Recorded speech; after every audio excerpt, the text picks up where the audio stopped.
अस्सलामुअलैकुम व्यूअर्स, कैसे हैं आप सब लोग। उम्मीद है कि आप सब खैरियत से होंगे। आज मैं आप लोगों के लिए लेकर आई हूँ गुड़ की गचक की रेसिपी। अल्लाह ताला खैर व बरकत दे आपके रोज़ी रिज़्क़ में और सेहत व ज़िंदगी में, आमीन। चले शुरू करते हैं। बिस्मिल्लाहिर्रहमानिर्रहीम।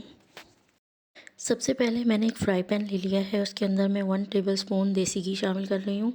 ये ऑप्शनल है, आप सादा घी भी इस्तेमाल कर सकते हैं। और इसको थोड़ा सा गर्म होने देंगे। इसके बाद मैं इसके अंदर 3 पाव गुड़ शामिल कर रही हूँ। उसको मैंने तोड़ लिया था बिल्कुल बारीक टुकड़ों में। बिल्कुल मामूली सा इसके अंदर पानी शामिल करेंगे, बहुत ज़्यादा नहीं।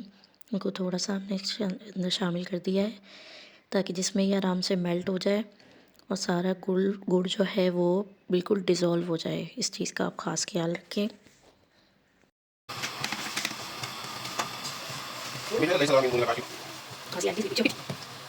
दूसरी तरफ आपके पास कोई भी थाल मौजूद हो या कोई स्टील का बर्तन, उसके अंदर घी से ऑयलिंग कर लें ताकि ये बिल्कुल भी उस पर स्टिक ना हो।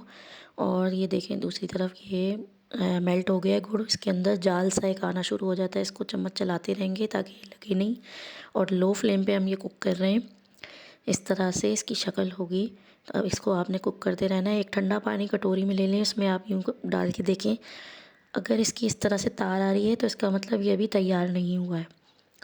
और हम थोड़ा सा और कुक करेंगे क्योंकि हमें 2 मिनट और कुक करना है। और जब इसकी ये तार बनना बंद हो जाए, यानी बिल्कुल टॉफ़ी की तरह ये हो जाएगा, तो इतना आपको कुक करना है। फिर बिल्कुल अच्छी और ज़बरदस्त गचक बनेगी, बाज़ार जैसी। ये देखें। अब इसके अंदर मैं half tea spoon baking soda शामिल कर रही हूँ और इसको अच्छी तरह से मिक्स कर लेना है। ये बिल्कुल एंड पे मैंने शामिल किया है, पहले नहीं। अब इसको थोड़ा सा और कुक कर लेंगे और चम्मच चलाते रहेंगे। ये देखें इस तरह से इसमें जाल सा आना शुरू हो जाता है। इतनी खूबसूरत सी इसकी शक्ल आ गई है, बहुत प्यारी इसकी खुशबू आ रही है, बहुत ही मज़ेदार बनता है। और 1 कप मैं इसके अंदर मूंगफली शामिल कर रही हूँ।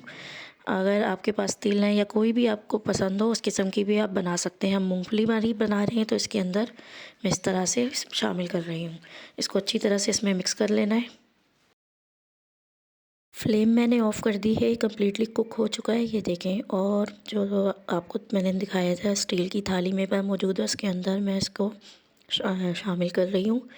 ये देखें इस तरह से तमाम को आपने इस तरह से बिल्कुल बराबर और तरफ से, क्योंकि उसी शेप में ये बिल्कुल जब जम जाएगा तो बिल्कुल भी अपनी जगह से नहीं हिलता।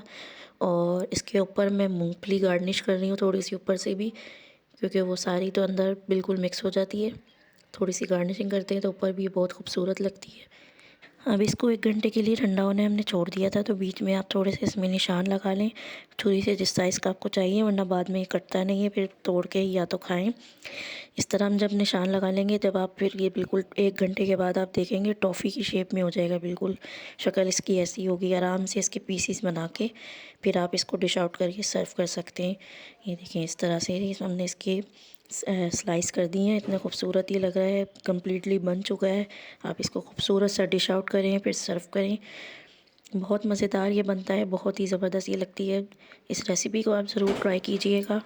वीडियो को ज़रूर लाइक कीजिएगा, बताइएगा ज़रूर आपको यह कैसी लगी। दुआओं में याद रखिएगा। Thanks for watching the video. मिलते हैं आप सबसे इंशाल्लाह नेक्स्ट वीडियो में। जब तक के लिए अल्लाह हाफिज़।